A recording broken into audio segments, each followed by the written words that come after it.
हरतालिका तीज की। आपने माता पार्वती की कठोर तपस्या की कथा तो अवश्य सुनी होगी, पर क्या ये कथा सिर्फ वहीं समाप्त हो जाती है, या फिर इसी व्रत की शक्ति ने एक साधारण सी स्त्री के जीवन में वो चमत्कार कर दिया था जिसने अपने अहंकारी और पथभ्रष्ट पति के पत्थर दिल को पिघलाकर रख दिया? तो चलिए, सत्य सनातन टेल्स के आज के इस वीडियो में पर्दा उठाते हैं आस्था के उस अनकहे अध्याय से, जहां एक नहीं बल्कि दो प्रेरक कथाएं आपका इंतजार कर रही हैं। हमारे साथ इस अद्भुत यात्रा के अंत तक बने रहिएगा।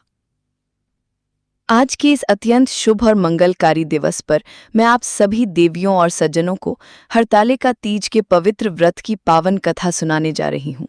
ये कथा केवल एक कहानी नहीं, बल्कि आस्था, समर्पण और प्रेम का एक जीवंत प्रतीक है। हरतालिका व्रत के पीछे छिपी गहन सच्चाई ये है कि ये व्रत सुहागिन महिलाएं अपने प्राण प्रिय पति की दीर्घायु, उनके आरोग्यपूर्ण जीवन और उनके जीवन की समस्त मंगल कामनाओं के लिए करती हैं। ये व्रत उनके अटूट प्रेम और त्याग का प्रमाण है।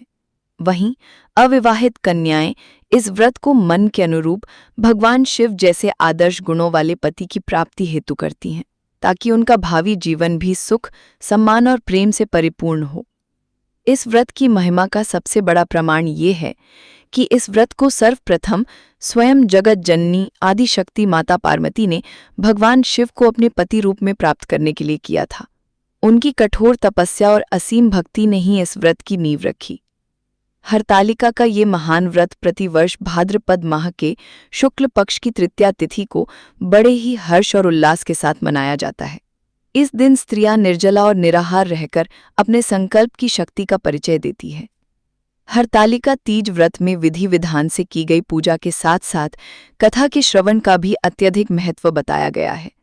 शास्त्रों में ये वर्णित है कि कथा को पढ़े या सुने बिना ये व्रत और इस व्रत के साथ की जाने वाली पूजा कभी भी संपूर्ण नहीं मानी जाती।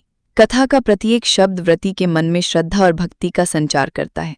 इसीलिए ये परम आवश्यक है कि भगवान शिव और माता पार्वती की विधिवत षोडशोपचार पूजा करने के पश्चात ही हरतालिका तीज व्रत कथा का श्रवण पूर्ण मनोयोग से करें। कथा सुनने से पूर्व अपने हाथ में एक पुष्प लेकर आंखें बंद करके अपने हृदय में भगवान शिव और माता पार्वती के दिव्य स्वरूप का ध्यान करें, उन्हें श्रद्धापूर्वक नमन करें और उनसे कथा श्रवण की अनुमति मांगें। बाकी मैं अपनी सभी बहनों को उनके पति की लंबी आयु के लिए क्या क्या विशेष उपाय करने हैं, उसके बारे में इस कथा के अंत में विस्तार से बताऊंगी। तो चलिए, हम सभी मिलकर अब उस दिव्य संवाद का श्रवण करते हैं जो भगवान शिव ने स्वयं माता पार्वती को सुनाई थी।